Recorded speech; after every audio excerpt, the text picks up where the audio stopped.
Bonjour. Donc, toujours dans le cadre du calcul de la base imposable, les charges déductibles, on passe aux charges financières, les charges d'intérêt. Donc, ces charges comprennent les intérêts constatés ou facturés par des tiers ou par des organismes agréés, les banques à titre d'exemple, en rémunération d'opérations de crédit ou d'emprunt.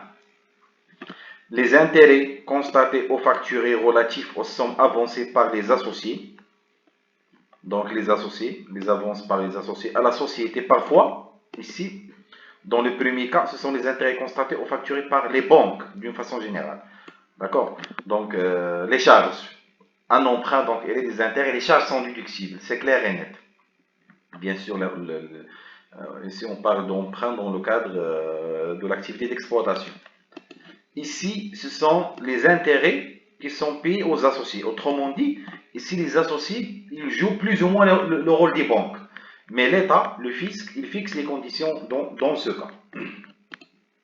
Les intérêts constatés ou facturés relatifs aux sommes avancées par les associés à la société pour le besoin de l'exploitation. Voilà, pour le besoin de l'exploitation, à condition, il y a des conditions pour que les intérêts donnés aux associés soient déductibles, à condition que le capital social soit entièrement libéré. Et c'est logique, donc c'est inconcevable à ce que l'associé donne un emprunt à la société alors qu'il n'a pas encore libéré le capital. D'accord. Donc, le capital devrait être entièrement libéré. Toutefois, le somme totale des sommes portant intérêt déductible ne peut pas excéder le montant du capital. Donc, le montant de l'emprunt que l'associé donne à la société, il ne doit pas excéder le montant du capital. Et que le taux d'intérêt déductible ne peut pas être supérieur à un taux fixé annuellement par arrêté du ministre chargé des Finances. Donc, annuellement, le ministre des Finances, il publie un taux d'intérêt. Donc, le taux donné aux associés ne peut pas excéder ce taux. Donc, en fonction du taux d'intérêt moyen des bons de trésor à 6 mois de l'année précédente. Donc, toujours, on se base sur les taux qui rémunèrent les bons de trésor. Bien sûr, c'est un taux qui est publié par le ministère des Finances. Voilà donc pour ce cas des comptes courants d'associés, on va voir par la suite un exercice. Donc on passe. Les intérêts des bons de caisse sous réserve des trois conditions suivantes. Les bons de caisse sont donnés par les sociétés de financement. Les fonds empruntés sont utilisés pour les besoins de l'exploitation. Un établissement bancaire reçoit le montant d'une émission dit bon et assure le paiement des intérêts y afférents, les bons de caisse. Donc la société joint à la déclaration prévue, il y a toute une déclaration pour ce type d'emprunt. La liste des bénéficiaires de ces intérêts, qui sont les bénéficiaires de ces intérêts, avec l'indication de leur nom et adresse. Pourquoi? Parce que par la suite, les bénéficiaires ils doivent payer une retenue à la source. Donc le numéro de local d'identité nationale, etc., etc. Donc on passe rapidement à l'exercice 5. Voilà donc vous avez l'exercice 5. L'entreprise ONAD est une société à responsabilité limitée dont le capital et le compte courant se présentent comme ci-après. Donc vous avez la part en capital de chaque associé et vous avez également le compte courant. Donc associé A, associé B. Voilà le part en capital, voilà le compte courant, c'est-à-dire le crédit. Donc voilà le total du capital, voilà le total du compte courant, c'est-à-dire du crédit donné. Donc le capital des deux associés entièrement libéré. Rappelez-vous ce qu'on a dit, les conditions. D'abord, le capital devrait être entièrement libéré. Voilà donc, c'est quoi entièrement libéré? Pour la constitution de la société, on distingue le capital appelé et libéré, et le capital appelé et non libéré. D'accord? Tout simplement, les associés vont vous dire pour cette société, on va donner 3 milliards comme capital. D'accord? Maintenant, on va donner 2 milliards. D'ici 2 ans, on va donner un autre milliard. D'accord? Donc, les 2 milliards, ça s'appelle capital appelé et libéré. Le 1 milliard qui reste, ça s'appelle capital appelé non libéré. D'accord? Donc, s'il y a une partie qui n'est pas libérée, automatiquement, les intérêts à réintégrer, ils ne sont pas acceptés fiscalement. Mais ici, on vous informe que le capital des deux associés est entièrement libéré. Les comptes courants sont intacts pendant toute l'année, c'est-à-dire le même montant. Donc, ces comptes courants sont rémunérés au taux de 10%, moyen de règlement banque. Le taux fiscalement admissible est de 6%. Traiter fiscalement cette opération. Donc, la première condition est respectée. D'accord? La deuxième, c'est que le montant de l'emprunt ne doit pas dépasser le montant du capital. Et vous remarquez, pour chaque associé, le montant de l'emprunt dépasse le montant du capital. Donc, la différence à réintégrer. Également, pour le taux d'intérêt. Ils ont été rémunérés à 10%, ils devraient être rémunérés seulement à 6%. Donc, traiter fiscalement cette opération, conclure. Voilà, solution. Maintenant, on commence par le montant total comptabilisé. Donc, le montant total, c'est celui-là, c'est l'emprunt donné par les associés aux sociétés, fois le taux adopté en comptabilité, fois le 10%. Donc, ça donne 140 000 dirhams. Donc, charge d'intérêt reportée au niveau au niveau de CPC, 140 000 dirhams. Montant à réintégrer pour l'associé A. Donc, on va commencer par chaque associé. Excédent du capital et de l'intérêt. Donc, le montant fiscalement déductible, l'associé A. En principe, l'associé A, c'est celui-là, il ne doit pas dépasser 300 000. Alors, il a donné 500 000. Donc, il ne doit pas dépasser 300 000. À quel taux? À 6%. Et non pas à 10%. Voilà, donc ici, vous avez le montant fiscalement déductible pour l'associé A, c'est seulement 300 000 fois 6%. Ça donne 18 000 dirhams. Ça donne 18 000 dirhams. Vérifiez avec moi les calculs, s'il vous plaît. Voilà donc 300 000 fois 6%. Voilà, donc c'est 18 000 dirhams. Montant comptabilisé, qu'est-ce qu'on a? Le montant, c'est celui-là, c'est le montant total. Fois le taux comptable qui est le 10%. Le montant comptabilisé, c'est 500 000 fois 10%, ça donne 50 000 dirhams. Donc la différence à réintégrer. Donc on a dit c'est quoi une réintégration? C'est une charge qui est comptabilisée, mais qui devrait être annulée du point de vue fiscal. Donc montant à réintégrer pour l'associé A, c'est 500 000, ce qui est moins 80 000, ça donne 32 000 dirhams.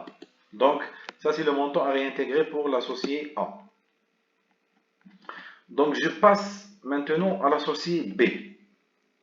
Montant fiscalement déductible pour l'associé B. Vous avez l'associé B, c'est ça le tableau. Il a donné 900 000 dirhams comme emprunt, mais il ne doit pas dépasser 400 000. Donc, vous avez 400 000 fois le 6%, ça donne 24 000 dirhams. Ça donne 24 000 dirhams. Donc le montant comptabilisé, c'est combien? C'est 900 000. C'est le total de l'emprunt donné par la société B fois le 10%. Voilà, c'est le taux comptable, le 10%. Donc 900 000 fois 10%, ça donne 90 000. C'est ça le montant comptabilisé.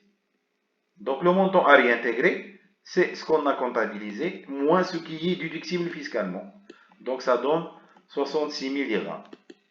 Donc le montant total à réintégrer, on a ce montant-là, 66 000, plus les 32 000. Donc ça donne 98 000. Remarque, on peut calculer directement le montant à réintégrer. Je peux directement, sans passer par les associés. Donc c'est ça le montant total du capital. C'est ça le montant total. Pardon, c'est ça le montant total de l'emprunt. Donc l'emprunt ne doit pas dépasser 700 000. Donc vous avez ici. Donc le montant comptable c'est combien? C'est ce montant-là, le montant total de l'emprunt. Voilà. Le montant total de l'emprunt, 140 000 fois 10%. C'est pas 140 000. C'est 1 400 000. Donc vous avez ici 1 400 000 fois 10%, ce qui a été comptabilisé, moins 700 000 fois 6%, moins ce qui devrait être comptabilisé fiscalement. Donc la différence, c'est 98 000. C'est ce qu'on a trouvé ici. C'est le même résultat. Donc, conclure, c'est-à-dire les conditions qu'on a déjà vues dans l'article 2, l'article 10 plutôt, grand 2, grand A, petit 2. Vous avez les conditions, à condition que le capital social soit entièrement libéré et le taux d'intérêt déductible ne peut pas être supérieur à un taux qui est fixe et publié par le ministère des Finances, c'est celui de 6%. Voilà, donc on passe au cours. Maintenant, les pertes de change, les dettes, toujours dans le cadre des charges déductibles, les dettes et les créances libellées en monnaie étrangère doivent être évaluées à la clôture de chaque exercice en fonction du dernier cours de change. Ça, c'est l'histoire des écarts de conversion, je l'ai déjà expliqué. Donc, les écarts de conversion actifs, c'est-à-dire soit augmentation de dettes, soit diminution des créances, c'est une charge. Les écarts de conversion passifs, c'est un produit. Le traitement fiscal, il y a deux cas. D'accord? Si à la fin de l'année, le comptable n'a pas passé d'écriture pour les écarts de conversion, parce qu'en principe, il y a une écriture comptable. Vous avez, en cas des charges, vous avez les provisions. D'accord? Donc, si le comptable il a passé l'écriture comptable, rien à signaler. Sinon, le montant de charge à déduire et le montant de produit à réintégrer. Donc, les écarts de conversion actifs relatifs aux diminutions des créances et l'augmentation des dettes constatées suite à cette évaluation, voilà, sont déductibles du résultat de l'exercice de leur constatation. D'accord? Donc, on passe maintenant à une autre catégorie de charges, les charges non courantes. Ils sont déductibles. Vous avez les autres charges non courantes. Bien sûr, ici, c'est le plan comptable. Le fisc est en train de raffiner le plan comptable. Les autres charges non courantes, les dotations non courantes, les dotations aux amortissements dégressifs, les biens d'équipement acquis à l'exclusion des immeubles, quelle que soit leur destination, et des véhicules de transport des personnes visés au Code général des impôts, sur option irrécoverable de la société, euh, être amortis dans les conditions suivantes. D'accord? Donc, les biens peuvent être amortis dans les conditions suivantes. La base, ici on parle du cas de l'amortissement dégressif. La base de calcul de l'amortissement est constituée pour la première année par le coût d'acquisition des biens d'équipement et sa valeur résiduelle pour les années suivantes. Le taux d'amortissement est déterminé en appliquant au taux d'amortissement normal résultant de l'application des coefficients suivants. Donc ici, pour l'amortissement dégressif, le Code général des impôts, il vous donne les coefficients. 1,5 pour les biens dont la durée d'amortissement est de 3 ou 4 ans. S'il vous plaît, en principe, pour l'amortissement, il y a une note circulaire. Ça c'est l'amortissement dégressif. Mais avant l'amortissement dégressif, pour l'amortissement normal, il y a une note circulaire. Je ne sais pas si j'ai ici le détail de cette note circulaire qui explique les différents taux d'amortissement qu'il faut adopter pour les différentes immobilisations. Donc, je ne sais pas, j'avais avec moi un extrait de note circulaire qui explique les différents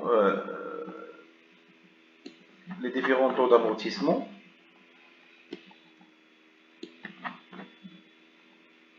Donc, une minute s'il vous plaît.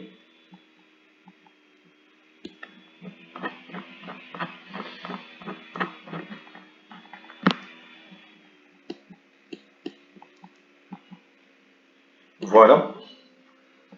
Voilà, vous avez les taux d'amortissement. Ça, c'est selon la note circulaire. La note circulaire, elle est téléchargeable. Vous avez, à titre d'exemple, matériel informatique, périphérique et programme.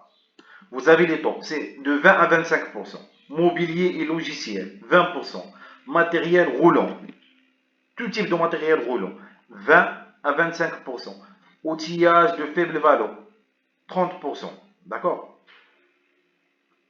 Donc ce tableau il est très important. à noter sa source note circulaire DGI 2012. C'est la Direction générale des impôts qui a publié les différents taux d'amortissement. Ça, c'est l'amortissement normal.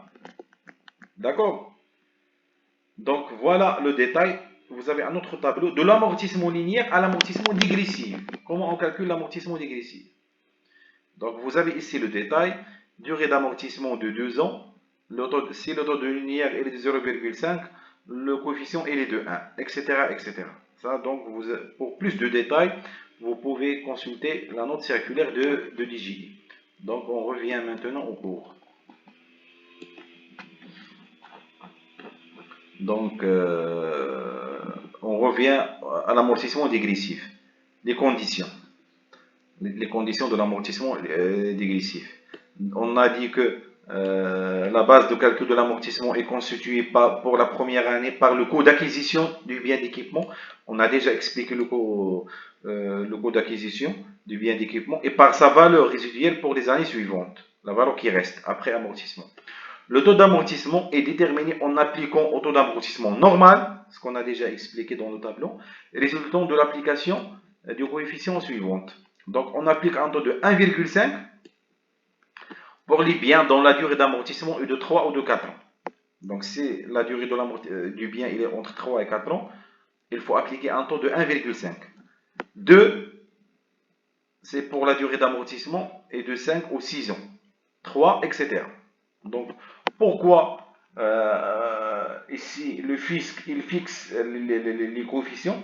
Parce que c'est une question des deniers publics. C'est l'argent public. Parce que l'amortissement dégressif, il risque d'augmenter les charges.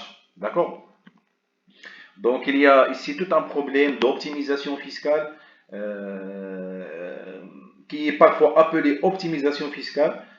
Et en cas de contrôle fiscal, les taux d'amortissement,